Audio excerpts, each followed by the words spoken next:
Apakah Mesias yang dinubuatkan di dalam Perjanjian Lama adalah Mesias yang menderita, ataukah Mesias yang datang seperti seorang raja yang berkuasa? Salam sejahtera, selamat datang di channel Tommy Tan Penawas, channel pengajaran Alkitab, di mana kita sama-sama belajar untuk memahami akan firman Tuhan. Dan di video kali ini masih merupakan tanggapan dari video saya sebelumnya, 6 alasan umat Yahudi menolak Yesus sebagai Mesias. Dan di video kali ini, saya akan kembali menyanggahnya. Apakah Mesias yang dinubuatkan di dalam Perjanjian Lama adalah Mesias yang menderita, ataukah Mesias sebagai seorang raja? Tonton video ini sampai selesai untuk mengetahui seluruh jawabannya. Tapi sebelumnya, dukung channel ini dengan tekan tombol subscribe, like, komen, dan share.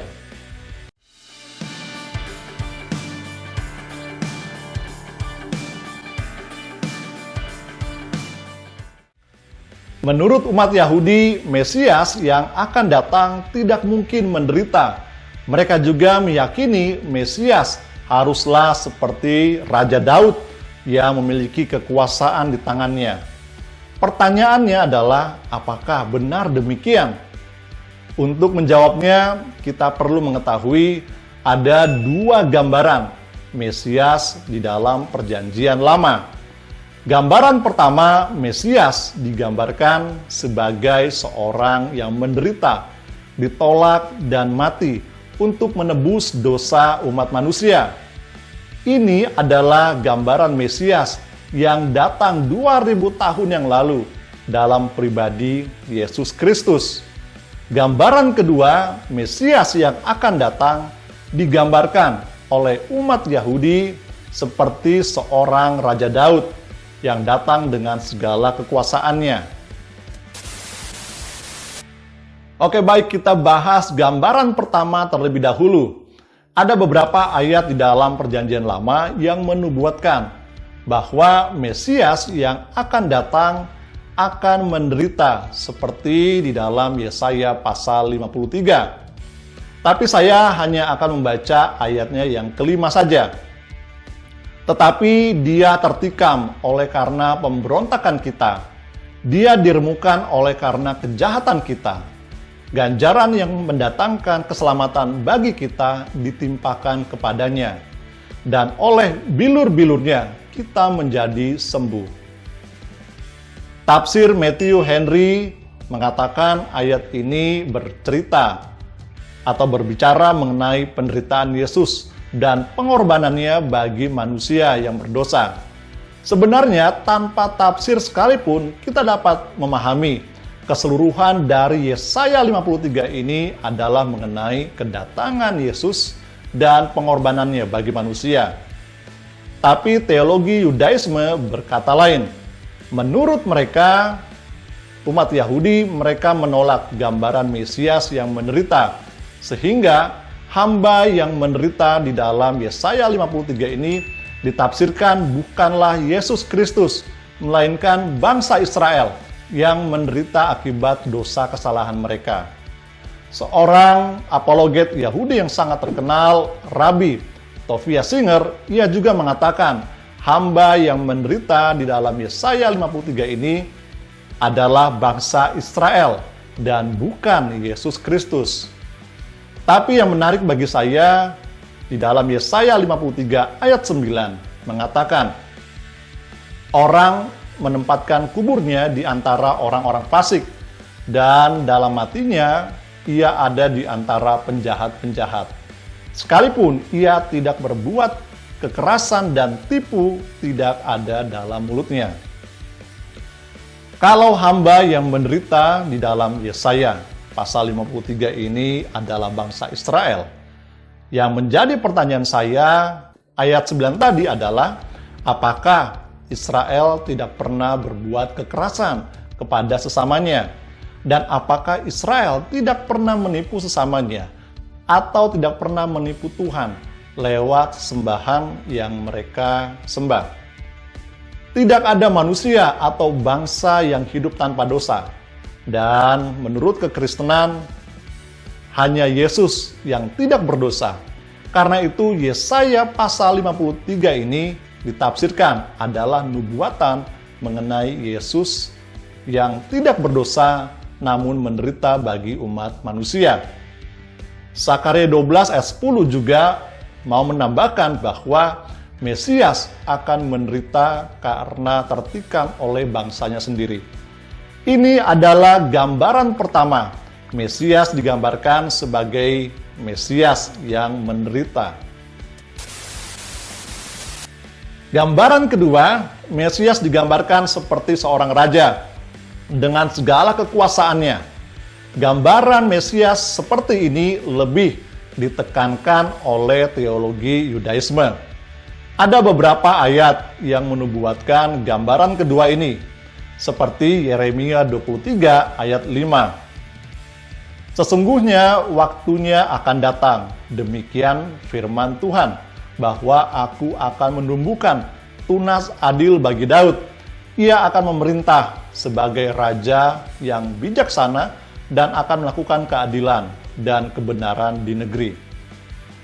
Dari ayat ini, Mesias dinubuatkan berasal dari garis keturunan Raja Daud, dan ia akan menjadi seorang raja. Selain ayat ini, Yudaisme juga meyakini bahwa Mesias akan mengembalikan umat Yahudi yang terserak kembali ke tanah Israel. Mesias juga akan mendirikan kembali Bait Suci. Mesias akan membuat seluruh umat Yahudi taat pada peraturan dan ketetapan Tuhan atau kepada Taurat. Dan saat Mesias datang, seluruh bangsa akan mengakui bahwa Tuhan yang disembah oleh Israel adalah satu-satunya Tuhan yang benar. Ini adalah gambaran Mesias menurut teologi Yudaisme, yaitu Mesias adalah seorang yang berkuasa seperti seorang raja, dan bukan sebagai Mesias yang menderita. Lalu pertanyaannya sekarang adalah, kalau kekristenan yakini gambaran pertama yaitu Mesias yang menderita, apakah kekristenan juga meyakini gambaran kedua yaitu Mesias yang datang seperti seorang raja dengan segala tugas yang akan ia perbuat seperti dalam uraian atau yang diyakini umat Yahudi tadi? Menurut saya, tentu saja kekristenan meyakini Mesias adalah raja, karena ia adalah raja di atas segala raja, tuan di atas segala tuan, dan juga merupakan keturunan Raja Daud seperti yang telah dinubuatkan di dalam Perjanjian Lama. Tetapi kalau umat Yahudi meyakini Mesias akan mengembalikan umat Israel yang terserak kembali ke tanah Israel. Hal ini sebenarnya berbicara mengenai pembuangan ke Babel, dan kembalinya umat Yahudi ini sudah tergenapi saat Kores, Raja Persia, mengizinkan bangsa Israel kembali pulang ke Yerusalem. Lalu kalau umat Yahudi meyakini Mesias akan mendirikan kembali Bait Suci, 2 Korintus 6 ayat 16 katakan, sebenarnya kitalah Bait Suci tersebut. Jadi Mesias tidak akan mendirikan Bait Suci dalam bentuk bangunan, melainkan diri kitalah Bait Suci tersebut.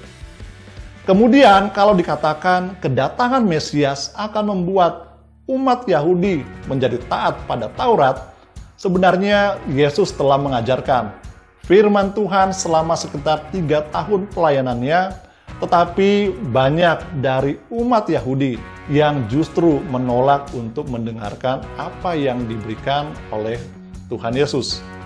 Berikutnya, kalau umat Yahudi meyakini saat Mesias datang, maka seluruh dunia mengakui Tuhan yang disembah Israel adalah satu-satunya Tuhan. Menurut saya, ayat ini bercerita tentang kedatangan Mesias yang kedua kali, dan bukan kedatangan Mesias yang pertama kali seperti yang saat ini masih dinantikan oleh umat Yahudi. Dan tafsir Pulpit Commentary menghubungkan ayat ini dengan 1 Timotius 6 ayat 15 yang menceritakan kedatangan Yesus yang kedua kali dan ia menjadi raja di atas segala raja, Tuan di atas segala tuan. Yang menjadi perbedaan utama, Mesias menurut umat Yahudi, Mesias adalah manusia biasa yang akan memimpin Israel dan juga memimpin dunia. Tetapi Mesias menurut kekristenan adalah Tuhan yang turun atau datang ke dalam dunia ini menjadi sama seperti manusia dan menebus dosa umat manusia. Dan akan datang kembali kedua kali menjadi raja di atas segala raja. Jadi bagi umat Kristen, sekali lagi Mesias adalah Mesias yang menderita untuk menebus dosa manusia. Namun ia juga adalah Mesias yang akan datang kedua kali untuk menjadi raja di atas segala raja. Baik, ini saja yang bisa saya bagikan di video pengajaran kali ini. Kalau video pengajaran ini bermanfaat, memberkati, menambah pengetahuan, support channel ini dengan subscribe, like, komen, dan share, karena support Anda dapat memberikan semangat bagi saya untuk dapat berkarya lebih lagi.